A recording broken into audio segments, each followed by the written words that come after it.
One of the Bilbao Masters final, currently being played in Spain. This is a game between former world champion, get used to saying that, Anand from India, and former FIDE world champion, Ponomariov from Ukraine.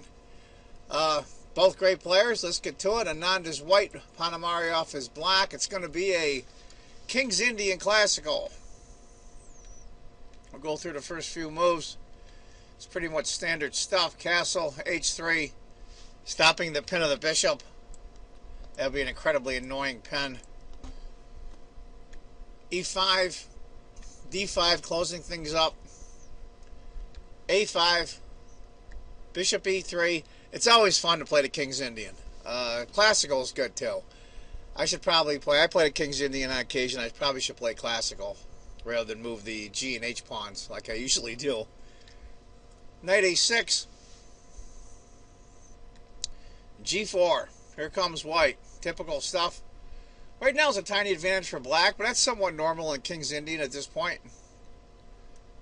Knight to C5 for Ponomariov.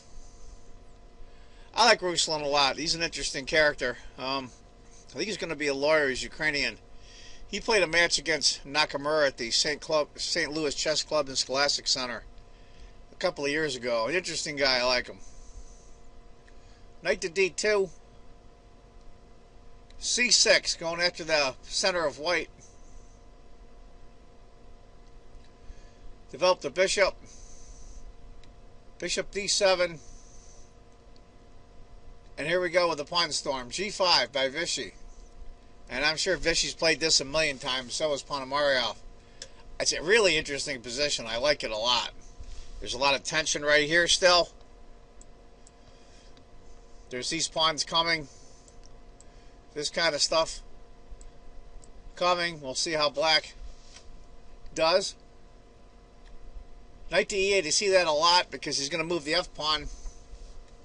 H4, F6. That's why he moved the knight, so we can get that F pawn moved up. Interesting might have been C takes, and after C takes, F6. That's interesting. A little bit different there. After F6, Vichy just leaves it, leaves the tension. B6. Knight takes, B takes. Queen to D2, F takes. H takes. C takes. We're getting all the pawn exchanges now. Knight takes.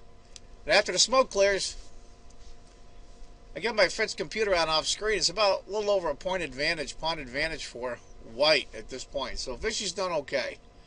I'm not real keen on his king being in the center of the board, but he's former world champion. He was for a long time. Who am I to tell him how to play? For those of you that were wondering if Queen had taken instead, Rook to F7, and a really slick move. Rook takes. King's guarding the rook. Pretty slick. After knight takes, rook to F7 anyway. White decides to castle long. Rook to B8, get that rook right on the king position for Ponomariov. Rook to H2, obviously he's going to double up here. He's going to double up. Maybe even sacrifice the bishop here. We'll see how it works out.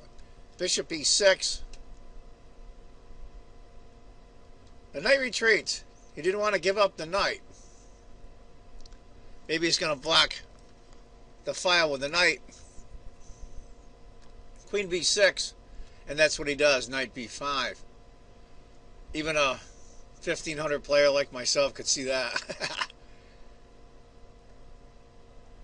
He moves the bishop back. Frankly, I don't know what black can do, because he can't move this knight, because he's guarding this pawn. So he's got to move the bishop back to guard the pawn. A4. Just trying to block up his queen side so the black queen can't get into the white position. The only thing I like about white's position so far, at least on the part of his castle, is his backward B pawn, but that's not really a problem for now. Queen to b7. He's loading up. This is what sometimes you have to do. Make a decision. The decision being, do you take some of your forces, in this case white, over to the queen side to help protect the king, or do you carry on with the attack? Almost like a Sicilian, where you east rage to east side of the opposite castle. And that's something that you have to figure out on your own. Bishop decided to go queen to c2. A little bit of support. Kind of brings the queen out of the attack on the king side, but between those two rooks and both bishops, you should be okay. Not as good was queen takes. People were wondering, after rook to a8, queen c3, rook takes a4, and that's much worse for white. He's opened up himself. So those free pawns aren't so free, guys. Bishop e7.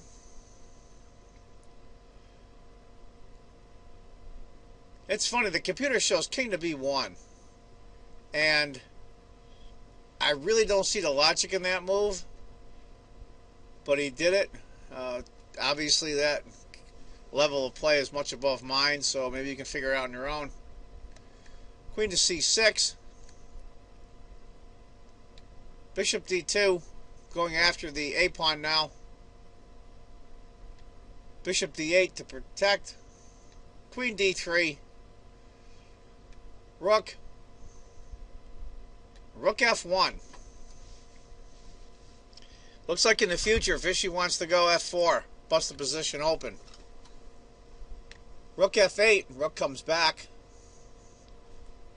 I think he's made room for his other rook just in case he wants to double up. f4. Here we go. Pawn takes, rook takes, rook takes.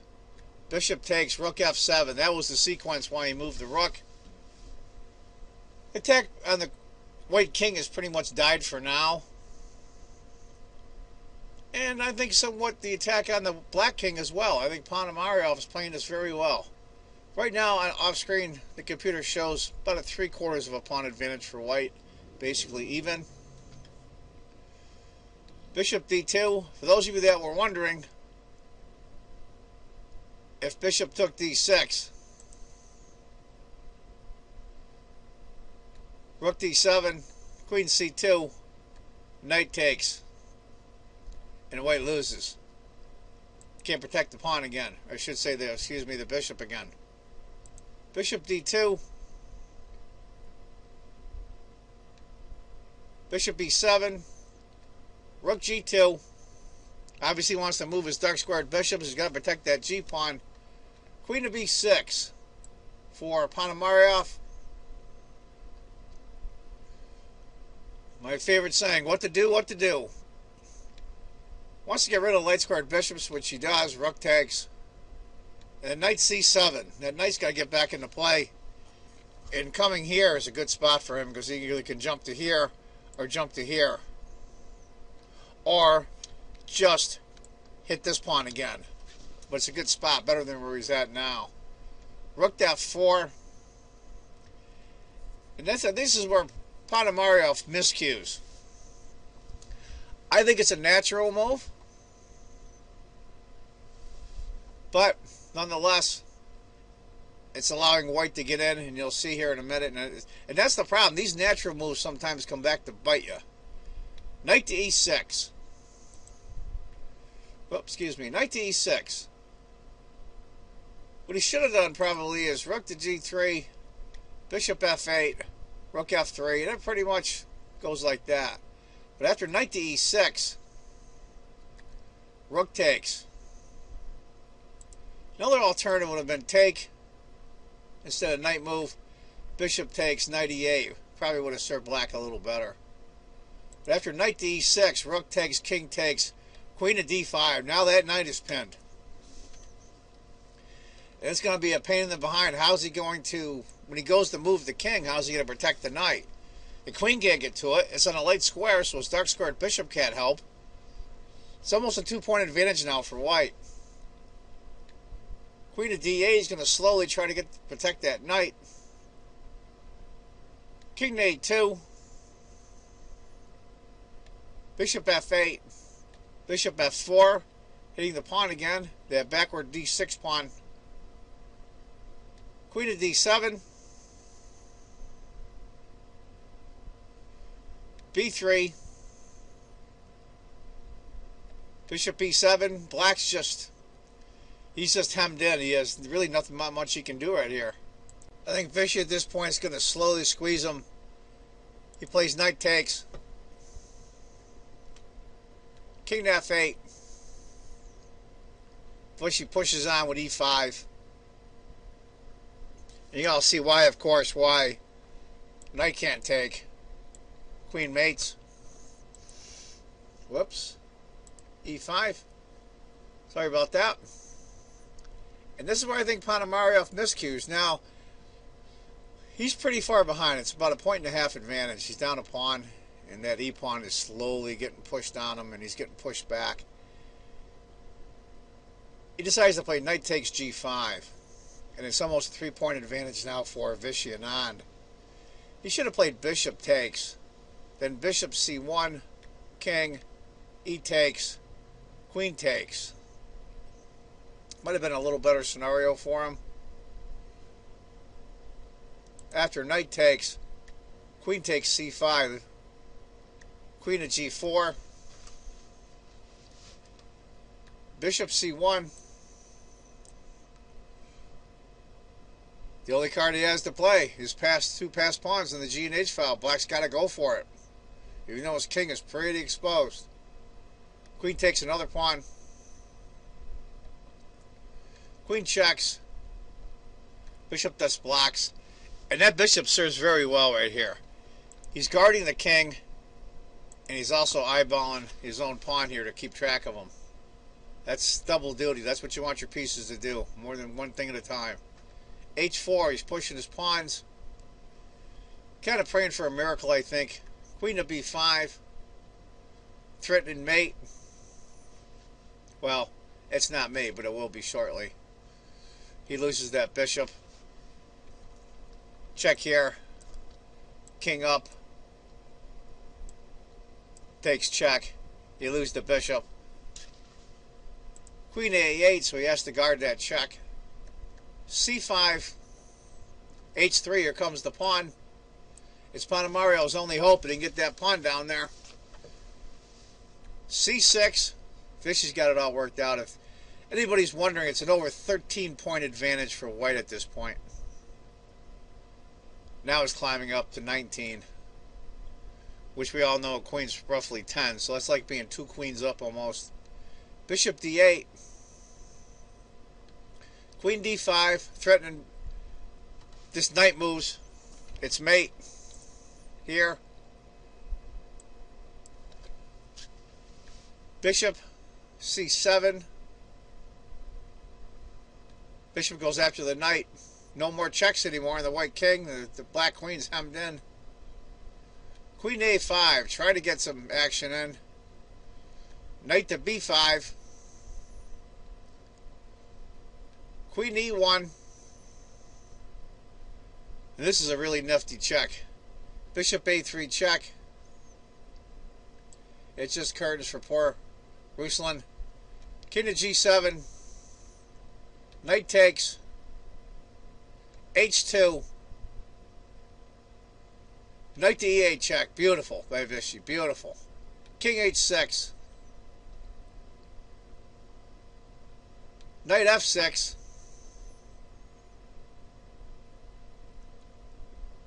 Wow, wow, wow. Crazy. Queen E2 check. Bishop blocks. Knight to E4. Queen takes the knight. He gives up his queen. Queen takes. Knight takes. Black queens. And then C7. And it's really pointless. Black can't stop white from queening.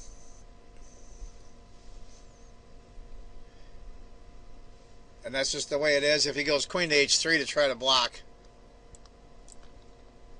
Knight to D6 takes care of that. And the game is over. He's going to queen. And it'll be 2 pieces and 2 pawns up. So that's where Ruslan Ponomariov from Ukraine, former FIDE world champion, resigns. That was a tough ending for Ruslan. Hats off to Fishy.